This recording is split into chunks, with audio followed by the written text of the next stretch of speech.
عباده المصطفى ونشهد أن لا إله إلا الله وحده لا شريك له ونشهد أن محمدا عبده ورسوله أما بعد أعوذ بالله من الشيطان الرجيم بسم الله الرحمن الرحيم إنما المؤمنون الذين إذا ذكر الله وجلت قلوبهم وإذا تليت عليهم آياته زادتهم إيمانا وعلى ربهم يتوكلون الذين يقيمون الصلاة ومما رزقناهم ينفقون أولئك هم المؤمنون حقا لهم درجات عند ربهم مغفرة ورزق كريم إلى آخر الآيات شد সম্মানে ব্রাদার ইসলাম আনফালের 2 নম্বর আয়াত থেকে আমি এর বিস্তারিত 4 নম্বর আয়াত পর্যন্ত যাবে। আল্লাহ তাআলা এই আয়াতে কি বলতে যাচ্ছে? মুমিনের বলতে গেলে 5টা গুণ সম্পর্কে বয়ান করেছেন। কয়টা গুণ? 5টা। আর এই 5টা গুণের আবার 3টে পুরস্কারের ঘোষণা করেছে। যার মধ্যে 5টা গুণ থাকবে সে 3টে পুরস্কার পাবে। কথা বলে না ভাই? ঠান্ডার সময় গোসল করে এলেছি, ঠান্ডা লাগছে, জাড়ের মৌসুমে। উদ্দেশ্যটা কি? আল্লাহ থেকে কিছু নেওয়ার জন্য, কিছু পাওয়ার জন্য নাকি ভাই? উদ্দেশ্য একটা থাকে তো, প্রত্যেক মানুষের একটা উদ্দেশ্য থাকে যে আজকের আমি সপ্তাহে একদিন জুমাতে এসেছি, আমার উদ্দেশ্যটা কি? নাকি সবাই আসছে আমি আসছি? হেদায়েতের অনেক কোয়ালিটি আছে। বিশ্ব ইস্তেমা সবাই গেছে? হ্যাঁ, সবাই গেছে। দেখাটা হেদায়েত। দেখাটা কি? হেদায়েত। কেনাকাটা করাটা হেদায়েত। লোক গণনা করাটা হেদায়েত। কথা বুঝলেন না? আবার আমি নিজে আত্মশুদ্ধি হবে এই উদ্দেশ্য নিয়ে যাওয়া একটা হেদায়েত। হেদায়েতের অনেক কোয়ালিটি আছে। ঠিক জুমাতে আসার অনেক কোয়ালিটি আছে। তো আল্লাহ তাআলা এখানে বলেছেন ইন্নামাল মুমিনুনা আল্লাযীনা ইযা যুকিরাল্লাহ। এই যুকিরাল্লাহ বলতে গেলে শোনা নয়। যুকিরাল্লাহর ব্যাখ্যা করেছেন ইমাম সুয়ুতী রাহমাতুল্লাহ আলাইহি। এছাড়া আরো বলতে গেলে বিভিন্ন তাফসীরকারীরা তাফসীর করেছেন ধরা, শোনা আর ধরা। আল্লাহ তাআলা বলছেন কোন মুমিনের সম্মুখে, কোন ঈমানদারের সম্মুখে, কোন মুসলমানের সম্মুখে যে মুমিন বলে দাবি করে, মুসলমান বলে দাবি করে, ঈমানদার বলে দাবি করে, ইন্নামাল মুমিনুনা আল্লাযীনা ইযা যুকিরাল্লাহ, তার সম্মুখে বলতে গেলে কোরআনের কথা বলা, কোরআন শোনানো এবং কোরআন ধরানোটা কি? কোরআন শোনা আর কোরআন ধরা দুটো কথা কি এক? ওয়াজিলাত কুলুবুহুম, সে যখন কোরআন শুনে, যখন কোরআন ধরবে, তখন তার দিলে কম্পন আসবে, ভয় আসবে। কি আসবে ভাই? আয়াতের ব্যাখ্যা অনেকবার করেছি আমি বিভিন্ন দিক দিয়ে। তার দিলে কি আসবে? ভয় আসবে। কোরআনের কথা শুনলে কি হবে ভাই? ভয় আসবে। ভয় আসবে। কোরআন ধরলে ভয় আসবে। যেমন একজন চুরি করেছে, সে মানছে না কিছুতে, বলছে তোর মাথা কোরআন তুলে দেবো, ইয়া তো তুই মসজিদে ওঠ। এখন আম পাবলিক যারা আছে, যারা মসজিদে ওঠে না, কোরআনের কাছে যায় না, তাদের কিন্তু ভয় আছে। কথা বলে না ভাই? জানো বাবা, কোরআন মাথায় তুলে দেবে, তাহলে তো আমি বিপদে পড়ে যাবো, মারা যাবো, আমার সর্বনাশ হয়ে যাবে। কথা বলি না ভাই? কোরআন শোনা আর কোরআন ধরা দুটো কথা এক। হযরত ওমর ফারুক রাদিয়াল্লাহু তাআলা আনহু অর্ধেক পৃথিবীর শাসনকর্তা। কি ভাই? অর্ধেক পৃথিবীর শাসনকর্তা। আল্লাহর নবীর কথার মাধ্যমে হেদায়েত পেল না, বোনের কথায় হেদায়েত পেল না, বোনাইকে মাঠ ঠেঙা করে, বোনকে মাঠ ঠেঙা করে হেদায়েত পেল না, কোরআনের বলতে গেলে ওসিলায় হেদায়েত পেল। কোনটা ভাই? ওসিলায় হেদায়েত পেল। কথা বলেন ভালো করে। ইন্নামাল মুমিনুনা আল্লাযীনা ইযা যুকিরাল্লাহ। বোন এবং বোনাই কোরআন পড়ছিল, তো ওমর রাদিয়াল্লাহু তাআলা আনহু কোরআন শোনার জন্য যাচ্ছিল না নবীর মাথা কাটার জন্য যাচ্ছিল? মাথা কাটার জন্য। নবীর মাথা কাটার জন্য হযরত ওমর ফারুক রাদিয়াল্লাহু তাআলা যাচ্ছিলেন, কিন্তু বুন বোনার বলতে গেলে বাড়িতে কোরআনের আওয়াজ এসেছে। তো কোরআনের আওয়াজ শুনে বুন বোনাইকে মানলো কিনা? বোনের মুখ থেকে বলতে গেলে রক্ত বের হয়ে গেছিল, বোনার বলতে গেলে রক্ত বের হয়ে গেছিল, আবার বলতে গেলে মাথা ঠুকে দিয়েছিল মাটিতে। তারপরে কি হলো ভাই? কোরআনের এই আওয়াজ হযরত ওমর রাদিয়াল্লাহু তাআলা আনহুকে গ্রাস করে ফেলেছে। যুকিরাল্লাহ,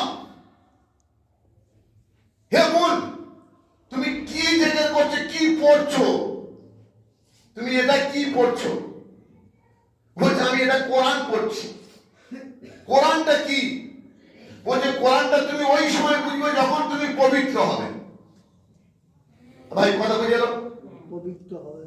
তাহলে এখানে কি বোঝা গেল? একটা জিনিস, কোরআন বোঝার জন্য পবিত্র হওয়াটা শর্ত, নাকি উজু করা শর্ত? কথা বুঝতে পারছেন? লা ইয়ামাসসু ইল্লাল মুতাহহারুন, লা ইয়ামাসসুহু ইল্লাল মুতাহহারুন। পাক পবিত্র না হওয়া পর্যন্ত ছোঁয়া করে না। ছোঁয়া বলতে গেলে কোরআনের কথা আছে কি? মাসসুহু, হুর ইশারা, হুর ইঙ্গিত কোন দিকে যায়? কোরআনের দিকে যায়। তো হযরত ওমর রাদিয়াল্লাহু তাআলা বললেন যে আপনি প্রথম পবিত্র হন, হলে আপনাকে শোনাবো।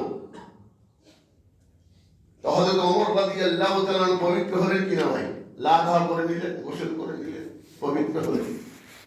পবিত্র হওয়ার পরে কোরআন শুনলো, শোনার পরে দাঁড়িয়েছিলেন কি? আর দাঁড়ায়নি। এবার চললো দ্রুত গতিতে, যে গতি ছিল তার থেকে আরো গতি বাড়িয়ে দিল। আল্লাহর নবীর দরবারে যাচ্ছেন। আল্লাহর নবীর দরবারে যখন গিয়ে হাজির হচ্ছেন, তো সাহাবা রাদিয়াল্লাহু তাআলা আনহু আসবেন না, বলছেন ইয়া রাসূলুল্লাহ, আমরা আগে বেড়ে ওর গর্দানটা উড়িয়ে দিই। সাহাবাদের কাছে যে কোরআন ছিল, সে কোরআন কি করা ভাই? গর্দান উড়িয়ে দেওয়া। আর ওমর রাদিয়াল্লাহু তাআলা পাক পবিত্র বলতে গেলে আপনার হয়ে কোরআন শুনে নবীর কাছে যাওয়া। এখানে কিন্তু গতি অন্যরকম হয়ে গেছে। ভালো করে বুঝবেন কিন্তু ভাই, ভিতরে ঢুকতে হবে। সাহাবাদের কোরআনের গতি ছিল কি? ওমরের মাথাটা কেটে দেওয়া, উড়িয়ে দেওয়া। আর ওমরের গতিটা বলতে গেলে প্রথম কি ছিল? নবীর মাথাটাকে নিয়ে আসা। কিন্তু বুনের মাঠ ঠান্ডা করার পরে, পবিত্র কোরআন শোনার পরে গতি এখন কি হচ্ছে? কোরআনের আলো পাওয়া। কথা বলেন না, কোরআনের আলো পাওয়া। তো হযরত ওমর রাদিয়াল্লাহু তাআলার কাছাকাছি যাচ্ছেন, হযরত আল্লাহর নবী বলছেন, সাহাবাদেরকে বলছেন দাও, আসতে দাও। হযরত ওমর রাদিয়াল্লাহু তাআলার কাছাকাছি গিয়ে কি করলেন ভাই? আপনারা ওকে জানেন কি করলেন? আশহাদু আল্লা ইলাহা ইল্লাল্লাহ ওয়া আশহাদু আন্না মুহাম্মাদান আবদুহু ওয়া রাসূলুহু। সাক্ষ্য দিচ্ছি আল্লাহ। কথা বুঝলেন না ভাই? আচ্ছা, আশহাদু আল্লা ইলাহা ইল্লাল্লাহ আল্লাহর নবী কিন্তু পড়াননি।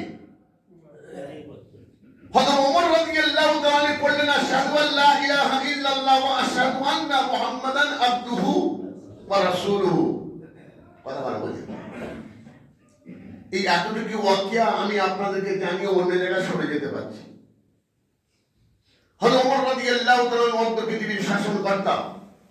উনি বলতে গেলে মসজিদে নববীতে বসে আছেন, ডান হাত দিয়ে ডান গালে থাপ্পড় মারছে নিজের হাত, আর বাম হাত দিয়ে নিজের বাম দিকে থাপ্পড় মারছে। হযরত উসমান গনি রাদিয়াল্লাহু তাআলা বলছেন, আমিরুল মুমিনিন, কি বাবা আপনি ডান হাত দিয়ে ডান মুখে মারছেন, বাম হাত দিয়ে বাম মুখে মারছেন? আপনি অর্থ পৃথিবীর শাসনকর্তা। বলছে উসমান, তুমি ওমরকে দেখেছো অর্থ পৃথিবীর শাসনকর্তা, এইটাই তুমি কিন্তু জেনেছো। ওমরের অতীত কি জেনেছো? খুব ভাবের কি কথাটা আমি একটা পয়েন্টে ধরে নিয়েছি। ওমরের অতীত কি জেনেছো? ওমর ছিল বলতে গেলে একজন ছাগলের রাখাল। খালার বাড়ি থাকতেন, খালার বলতে গেলে ছাগলগুলো চড়াতেন। উসমান, তুমি কি জানো ওমরের অতীত? আমি ছাগল চড়াতাম, তো ছাগল চড়াতে গিয়ে যখন সন্ধ্যার ছাগলের বাড়িতে ফিরতাম, খালা ছাগলগুলো দেখতো, তার মধ্যে দুটো একটা কম হয়ে গেলে খালা আমাকে বলতো, আরে ছাগল কম হয়েছে, ছাগল নিয়ে এসো। আমি আবার পাহাড়ের দিকে দৌড়ে যেতাম, ছাগল খোঁজাখুঁজি করে আবার নিয়ে আসতাম। খালা আমার মাথার চুল ধরে আর আমার কান ধরে বলছে, আগামী কাল যদি এইরকম ভুল হয় তোর চাকরি চলে যাবে। আমি তখন খালার দুটো পা ধরে বলছি, যদি চাকরি চলে যায় খালা, আমি থাকবো কোথায়, আমি খাবো কোথায়? অতীত কি ছিল ভাই? অতীতের কথা বলছি তো আমি, এটা বুঝে আসছে কথাটা? আমাদের অতীত কিছু আছে তো নাকি? ভুলে গেছি না ভাই? আমরা অতীত ভুলে গেছি, কিন্তু অতীত, বর্তমান, ভবিষ্যৎ, এইটাই হলো কোরআন। তো উসমান, আজকের ওমর, অর্থ পৃথিবীর শাসনকর্তা, বর্তমান এটা। আমার অতীত দেখো এবং আমার ভবিষ্যৎ দেখো। আজকের অর্থ পৃথিবীর শাসনকর্তা আমি হলাম কি করে? এটা কি আমার কোনো কীর্তি নাকি? জি না, এটা হলো কোরআনের ওসিলা, কোরআনের আলো। তা আমি বলতে গেলে কোরআন শুনেছি, কিন্তু কোরআন ধরিনি। আজকে আমি কোরআন ধরতে চাই। হযরত ওমর রাদিয়াল্লাহু তাআলা রাত্রে বের হয়ে গেলেন। বের হয়ে গিয়ে দুই পাহাড়ের মাঝখান থেকে যে রাস্তা যায় তাকে গিরিপথ বলে, বুঝলেন না ভাই? দুই পাহাড়ের মাঝখান থেকে যে রাস্তাটা যায় সে রাস্তাটা কি বলে? গিরিপথ বলে। এখন দেখা যাচ্ছে হযরত ওমর রাদিয়াল্লাহু তাআলা পৌঁছে গেছেন দুই পাহাড়ে, রাত্রে যাচ্ছেন তো, কোরআন ধরতে যাচ্ছেন। এতদিন কোরআন শুনেছেন, এবার কোরআন ধরতে যাচ্ছে। এবার কোরআন ধরতে যাচ্ছে, গিয়ে দেখতে পাচ্ছে একজন মহিলা বোরকা মুড়িতে, বলতে গেলে ওই গিরিপথ দিয়ে হেঁটে আসছে। হযরত ওমর রাদিয়াল্লাহু তাআলা বললেন, আলহামদুলিল্লাহ। কি বলেন ভাই? আলহামদুলিল্লাহ।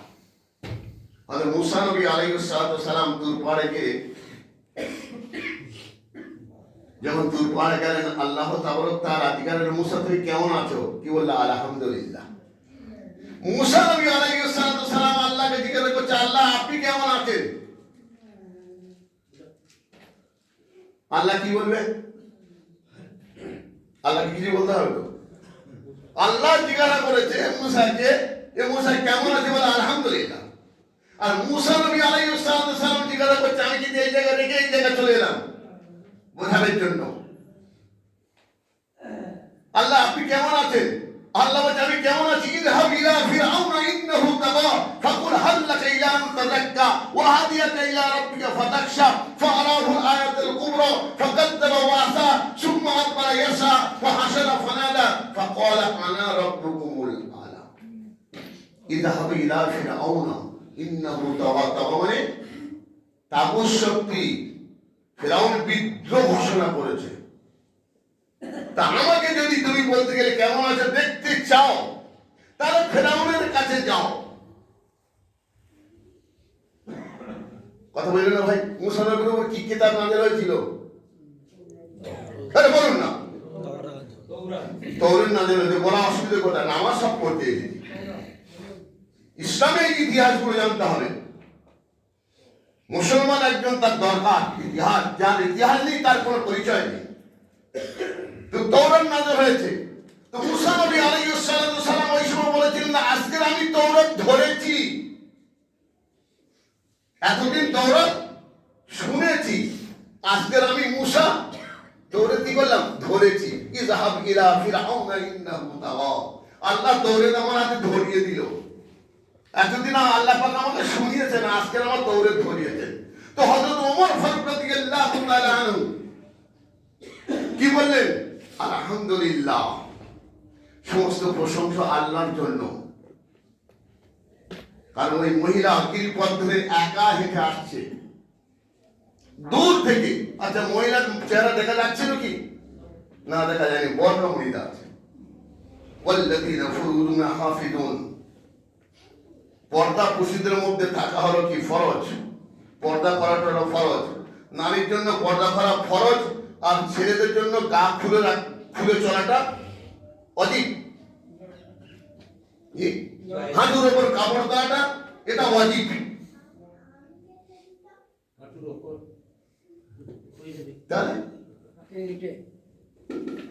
হাঁটুর উপর কাপড় দেওয়াটা অধিক, আর গা খুলে চলাটা, খালি গায়ে চলাটা অধিক।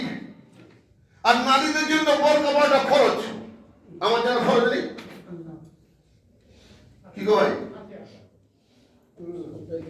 নারী হোক আর পুরুষ হোক ফরজ। ওয়াল্লাযীনা ফুরুজুনা হাফিজুন, এই হাফিজুন বহু বচন এখানে আছে, এক বচন নয়। তাহলে নারী এবং পুরুষ বলতে গেলে তারা পর্দার মধ্যে থাকবে। পুরুষের পর্দা কোনটা ভাই? সে নারীকে দেখবে? হ্যাঁ, নারীর পর্দা কি পুরুষকে দেখবে? কথা ভালো বোঝেন, কিন্তু খুব বোঝার চেষ্টা করুন। কিন্তু আমি এই অন্য জায়গাতে এই জায়গায় বোঝানোর জন্য আলহামদুলিল্লাহ, হযরত ওমর ফারুক রাদিয়াল্লাহু তাআলা বলেন আলহামদুলিল্লাহ, দূর থেকে বলছে হে মা। মা কি অবস্থায় ছিল?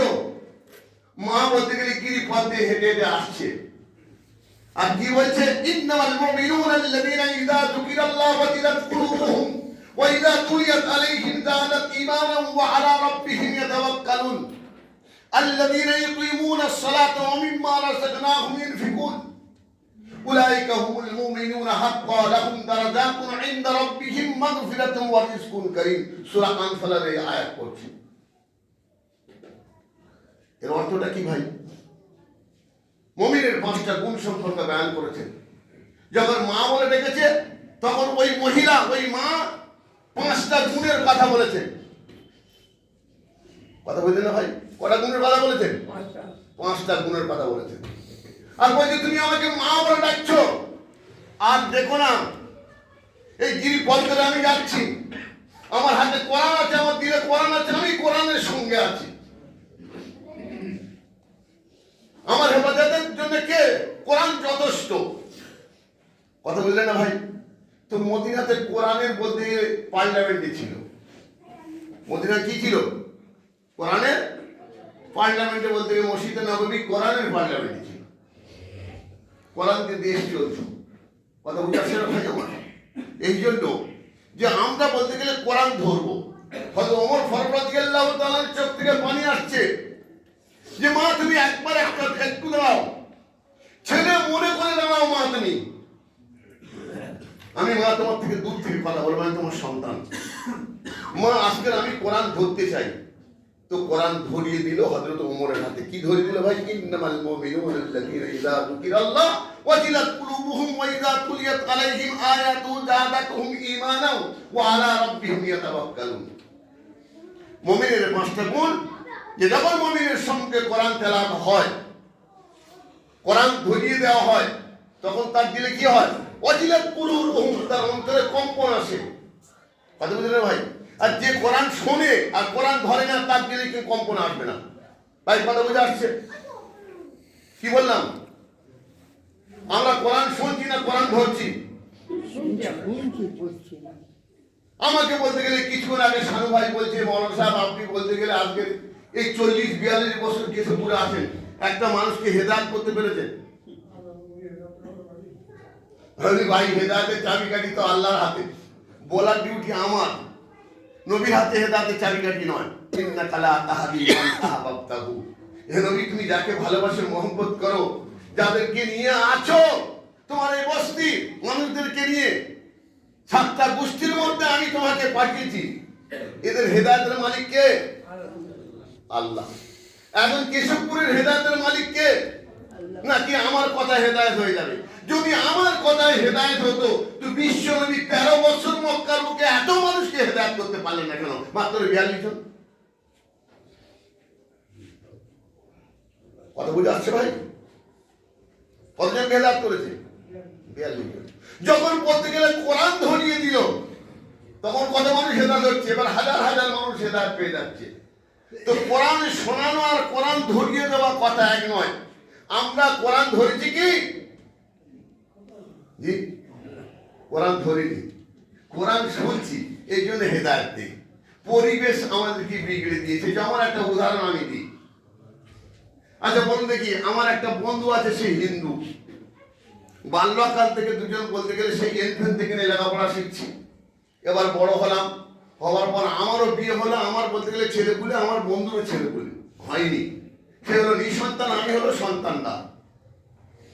এখন আমার বন্ধু বলছে যে আমার যে সম্পদ আছে, হিন্দু বন্ধু, আমার যে সম্পদ আছে, এত সম্পদ বলতে গেলে খাবে কে?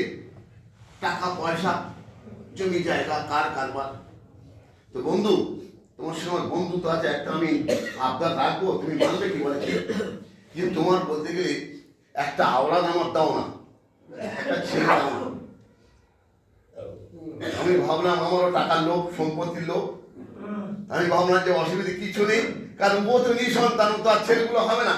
এবার আমার ছেলেটাকে যদি আমি দিই, তো তাহলে সব সম্পদের মালিক আমার ছেলে হয়ে যাবে। বুঝে আসছে কথাটা? এখন একটা ছেলে দিয়ে দিচ্ছি, যার বয়স 1.5 মাস হবে, জন্মগ্রহণ করেছে। সে পারপোষ করে বড় করেছে। করার পর সে এবার কি বলছে? ভগবান। কি বলবে?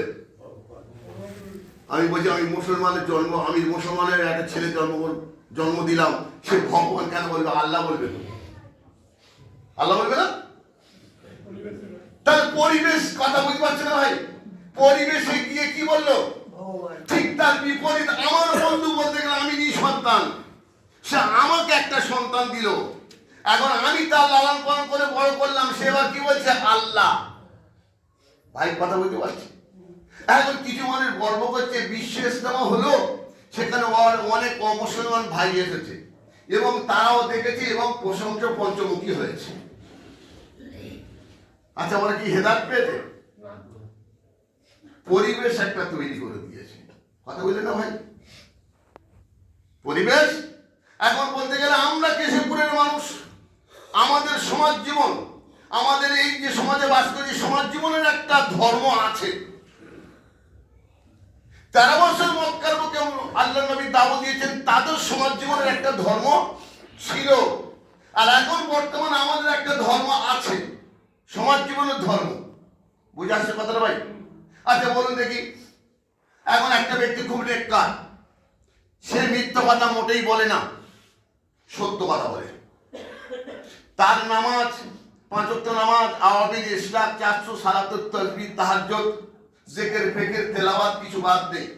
অর্থশালী মানুষ, হজও করেছে, উমরাও করেছে, দান করে, সর্বদিক থেকে ওকে।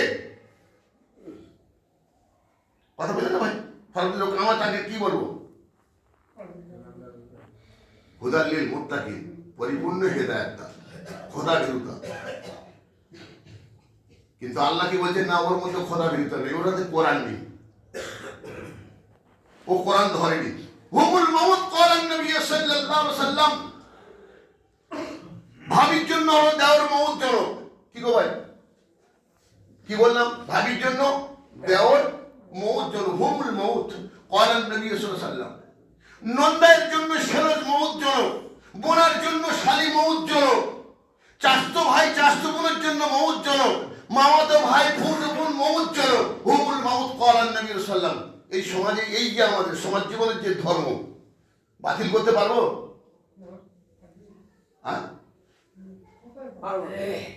পারবে কে? বলেন। ঠিক ওই রকম দেখা যায়, হেদায়েতের মালিক আল্লাহ, তবে হেদায়েতের কথা বলার কথা বলা আছে। এই জন্য ভাইরা আমার, কথা বলতে বলতে অনেক কথা বেড়ে যাবে। আজকে বলতে গেলে বিশেষ আমাদের এই কমিটি ম্যানদের পক্ষে থেকে বলা হয়েছে আমাদের যে মহাশয় অল্প সময় আমাদেরকে দেওয়া একটু কথা আছে, বলবেন। আরেকটা কথা আমি বলে দিই বলার আগে, 18 জানুয়ারি 12 রবিবার, এই রবিবারের পরে রবিবার সামতাওয়ালারা দাওয়াত দিয়েছেন, প্রত্যেকে আহ্বান করেছেন যে মাদ্রাসা ছুটি হয়ে যাবে, পরীক্ষা হয়ে, ফাইনাল পরীক্ষা হয়ে। এই জন্য বুখারি হোক আর আপনার কি বলে সিয়াসতের কেতাব বা হাফেজরা হোক, তারা পাগড়ি পাবে এবং ছাত্ররা মওলানা হয়ে যাবে। সেই দোয়ার মজলিসে প্রত্যেকে আহ্বান করেছে, ইনশাআল্লাহ আমরা যাব। আর যে কথা হলো, আল্লাহ পাক পরিপূর্ণভাবে কথা আমি রাখতে পারিনি, বলতে পারিনি, বোঝাতে পারিনি। ইনশাআল্লাহ আগামী সপ্তাহ আছে। এখন বলতে গেলে আমার এই প্রেসিডেন্টের ভাই, মাস্টার ভাই, আপনি আসুন, বিষয়টা বলুন। আসসালামু আলাইকুম। আমাদের মসজিদের কমিটি 2 বছরের জন্য প্রতিষ্ঠিত হয়েছিল। তো এই ডিসেম্বরে 2 বছর শেষ